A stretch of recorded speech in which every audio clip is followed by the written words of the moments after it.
English grammar series based on government schools curriculum. آج سے ہم گرامر کا ایک سلسلہ شروع کرتے ہیں، تو آئیے پہلے دیکھتے ہیں کہ گورنمنٹ اسکول کے کریکولم میں کس انداز سے گرامر شامل کیا گیا ہے۔ یہ آپ کے سامنے کلاس 6 کی انگلش ٹیکسٹ بک ہے۔ گرامر ناؤن سے شروع کیا گیا ہے، کامن ناؤن، پراپر ناؤن۔ یہ 9 کلاس کا ٹیکسٹ بک ہے۔ اس میں بھی گرامر کا شروع ناؤن سے ہے۔ اس طرح یہ کلاس 10 کا ٹیکسٹ بک ہے، یہاں پر بھی ناؤن ہی سے شروع ہوئی ہے۔ Choose the correct option for each sentence. Success is an example of countable noun, uncountable noun, abstract noun, material noun. Class 8 کا انگلش ٹیکسٹ بک ہے۔ اس میں تھوڑا سا فرق ہے۔ یہاں پہلی چپٹر سے لانگ اور شارٹ واول سے گرامر شروع ہوا ہے، اس لیے ہم تھوڑا سا اور بھی پیچھے جا کر الفابیٹ سے انگلش گرامر شروع کرتے ہیں۔ ان کتابوں میں گرامر ناؤن سے شروع ہو کے پنکچویشن پر ختم ہو جاتی ہے، تو ہم بھی واول یا خصوصاً الفابیٹ سے شروع کر کے پنکچویشن پر اس سیریز کو ختم کریں گے۔ اس میں ٹوٹل 15 لیسنز ہوں گے، تو آئیے شروع کرتے ہیں۔ کوئی بھی زبان بنتی ہے آوازوں سے، اور زبان کمیونیکیشن کا ایک اہم ذریعہ ہے۔ جس طرح دنیا کی دوسری مخلوق جیسے پرندے، جانور وغیرہ ایک دوسرے کے ساتھ کمیونیکیٹ کرتے ہیں، بالکل اسی طرح انسان بھی ایک دوسرے کے ساتھ کمیونیکیشن کرتے ہیں زبان کے ذریعے۔ اور یہ زبان دراصل بنتی ہے آوازوں سے، اور مختلف آوازوں کو ماہرین نے مختلف نام دیے۔ جس طرح ہم پشتو میں کہتے ہیں کہ الف آ، یہ اصل میں یہ الف آ آواز ہے، بے ب آواز ہے، اس طرح پے پ کا آواز ہے۔ تو ان تمام آوازوں کو کچھ نام دیے گئے ہیں، جو کہ مجموعی طور پر الفابیٹ کہلاتے ہیں، اور ایک ایک کو حرف یا لیٹرز کہتے ہیں۔ تو اس طرح انگریزی میں کل آوازیں تو 44 ہے، لیکن لیٹرز 26 ہے، 26 ٹوٹل حروف ہے۔ اور ان 26 لیٹرز کو 2 بڑی گروہوں میں تقسیم کیا گیا ہے، جس کو کہتے ہیں واول اور کانسوننٹ۔ واول وہ حروف ہے جو جن کا اپنا آواز ہے، اور کانسوننٹ سے بھی آواز نکالتے ہیں۔ جس طرح یہ بی ای بی، یہ واول ہے، اس کا آواز ہے۔ بی وائی بائی، اس کا آواز اسی واول کی وجہ سے ہے۔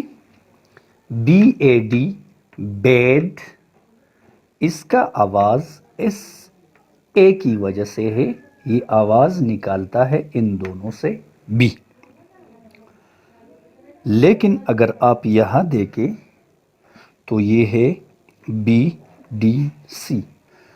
کوئی بھی واول اگر کسی بھی حرف کسی بھی لفظ کے درمیان اگر واول نہ ہو تو وہاں آواز نہیں نکلے گا، خواہ وہ ہو گروپ آف لیٹرز ایک صحیح لفظ ہو یا نہ ہو.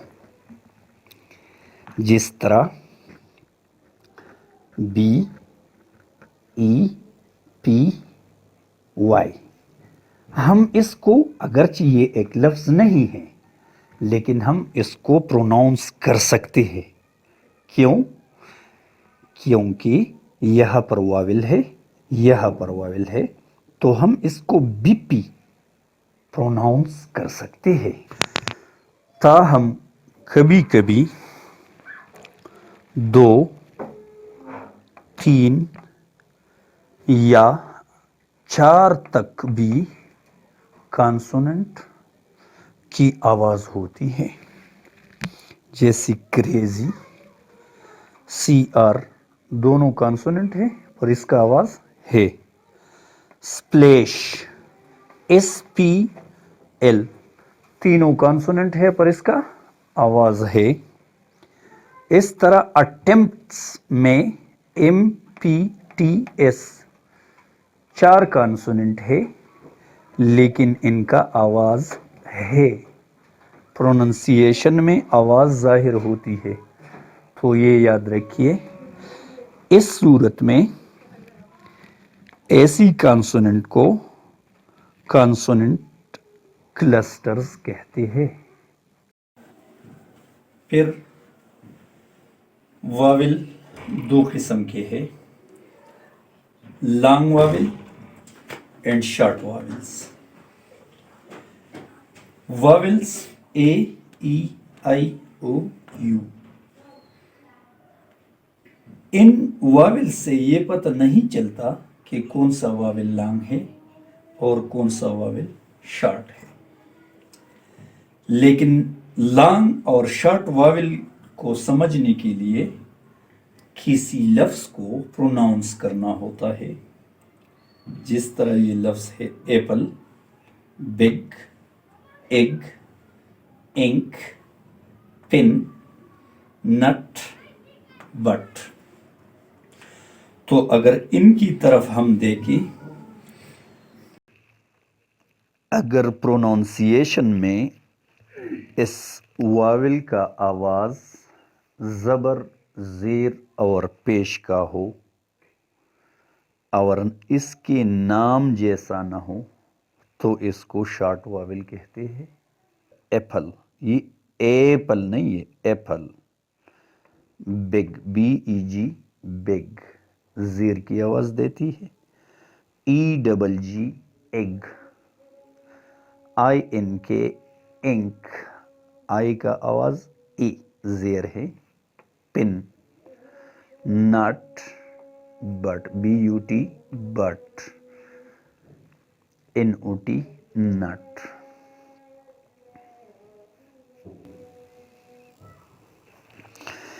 لیکن اگر ان واول کا آواز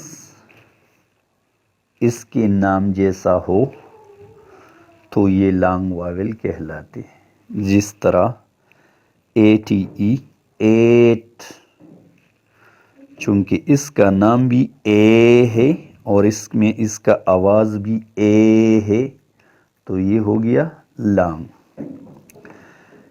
سلیپ، یہاں واول کا آواز بھی اس کے نام جیسا ہے ای، تو یہ لانگ واول. اس واول کا نام ہے آئی، تو اگر آپ اس کی آواز پر توجہ دیں تو یہ ہے آئی کی آواز ہی نکلتی ہے مائی، مائن. واول کا نام او، آواز بھی او جیسا گوٹ. یہاں پر واول کا آواز یو، اس کا نام بھی یو. Cube, cube. تو اس صورت میں